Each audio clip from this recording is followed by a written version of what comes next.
Look at Washington State, if you remember, that all started in a very confined nursing home.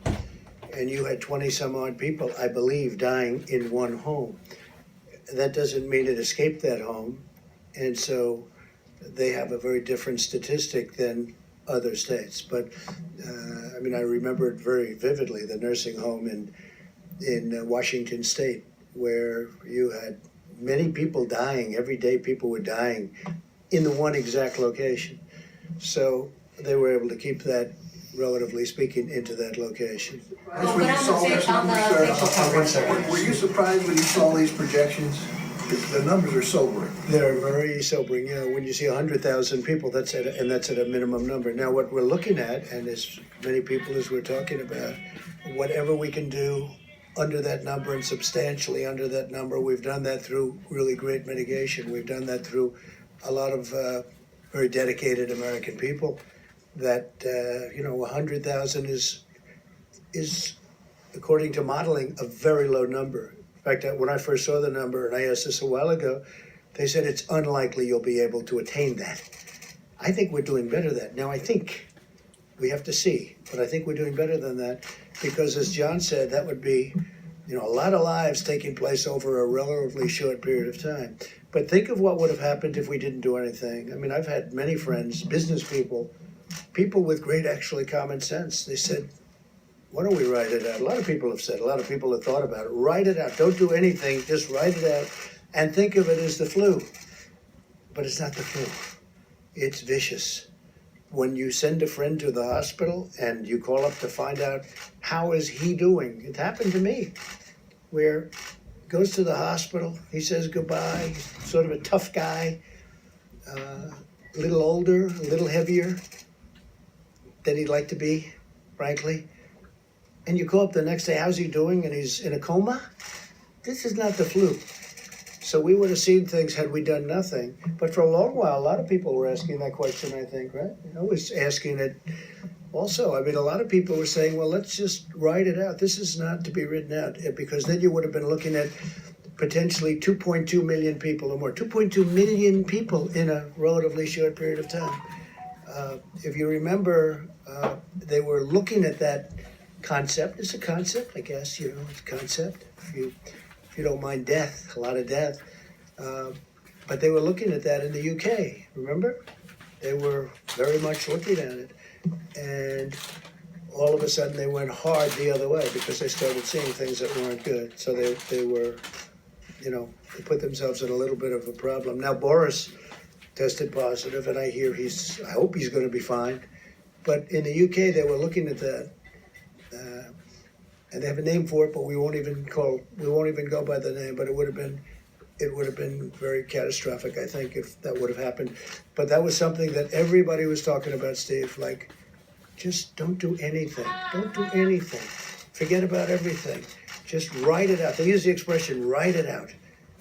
We would have had, at a minimum, 1.5, 1.6, but you would have had perhaps more than 2.2 million people dying in a very short period of time. And that would have been a number that the likes of which we've never seen. So now when we look at our package that we just approved for $2 trillion, all of a sudden it seems very reasonable, right? When you're talking about 2 million lives, all of a sudden it seems very reasonable. I must say, a lot of people that have been seeing the more advanced numbers, because these are much more advanced numbers now. When you first started, we didn't know, and this was a different kind of a virus, and nobody knew that much about it. Even the experts, you don't really know where it's going. But then they see what goes on in Italy, and they see what goes on in Spain. And you see France is having a very hard time, and other countries having a very, very hard time. But once they see what's going on, they start making projections. So I hope they're going to be very high projections, but based on everything else, that would be the number. Let's see if we can do much better than that. I hope we can. Yeah, John? What about masks? You didn't answer about masks. The mask. What's your recommendation? Okay. Well, I understand there's an issue with supplies. That's right. But if there was enough this for way. You can use a scarf. A scarf is, everybody, a lot of people have scarves, and you can use a scarf. Scarf would be very good. And my feeling is if people want to do it, there's certainly no harm to it. I would say do it, but use a scarf if you want, rather than going out and getting a mask or whatever. We're making millions and millions of masks, but we want them to go to the hospitals. I mean, one of the things that Dr. Fauci told me today is we don't want them competing. We don't want everybody competing with the hospitals where you really need them. So you can use scarves. You can use something else over your face. It doesn't have to be a mask. But it's not a bad idea, at least for a period of time. I mean, eventually you're not going to want to do that. You're not going to have to do that. This is going to be gone. It'll be gone. Hopefully gone for a long time. Mr. President, the mitigation steps that are on your 30-day plan, is that enough or is more needed? Have you been discussing that? Well, we're going to find out. behind We the hope it's enough. We hope it's enough. We hope we're at a level where we could say, let's go, because our country wants to get back to work. We really want to get back. Everybody wants to get back to work. Now, I could ask the doctors to answer that question, but we discuss that all the time. What do you think? recommending harsher Well, I think mitigation steps? I think we've been very harsh. I mean, you look at the streets. I looked at Fifth Avenue today on camera, and I didn't see anybody walking on the street. And I'm used to watching that street. You can't even see. You can't see the asphalt. You can't see the concrete. And you look at this, nobody. There was one car. It looked like it might have been a taxi cab, and it was in a time of the morning that normally there'd be a lot of people. I mean, I think the mitigation's been very strong. Please. Mr. President, will you confirm your plans to defer tariff payments for 90 days? And secondly, on I didn't do anything about tariff payments. I don't know who's talking about tariff payments. They keep talking about tariff payments, and we haven't done that. China's paying us. We made a deal with China. Under the deal, they're paying us 25% on $250 billion, and they pay it. And I spoke with President Xi the other day, and he didn't mention that. We didn't mention that. We had a great conversation, by the way, a really productive conversation having to do with many things. Most of it was on the virus, but we're not talking. Who are you with? Who are you with? If I could just clarify. Who are you with? Wall Street Journal. There's reporting by the Wall Street Journal and Bloomberg that there's a plan in Well, I motion know it's incorrect reporting. Well, they might be, but I'm going to have to approve the plan. The one thing I will tell you, I approve everything, and they haven't presented it to me. So therefore, it's false reporting. So therefore, don't do the story.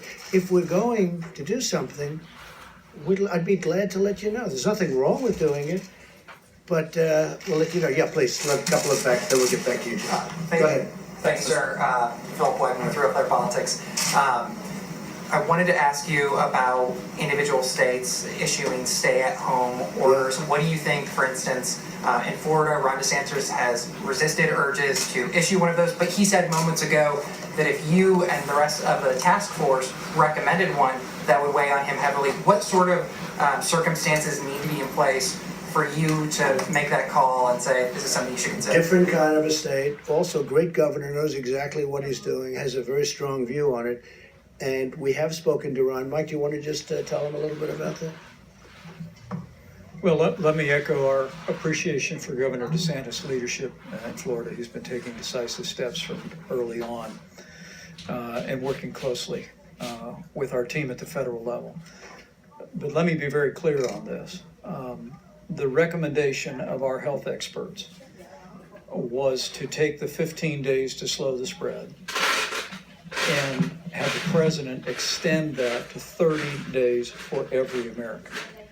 Now, that being said, we recognize that when you're dealing with a health crisis in the country, it is locally executed by healthcare workers, but it's state managed.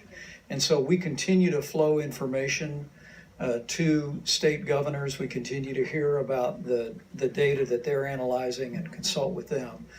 But at the president's direction, the White House Coronavirus Task Force will continue to take the posture that we will defer to state and local health authorities on any measures that they deem appropriate.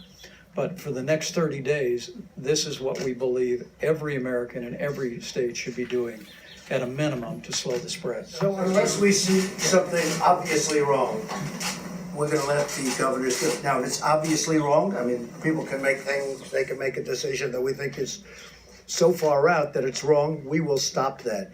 But in the case of Governor DeSantis, there's two thoughts to it, and two very good thoughts to it. and he's been doing a great job in every respect, so we'll see what happens. But we only would exercise if we thought somebody was very obvious. So go ahead, your turn.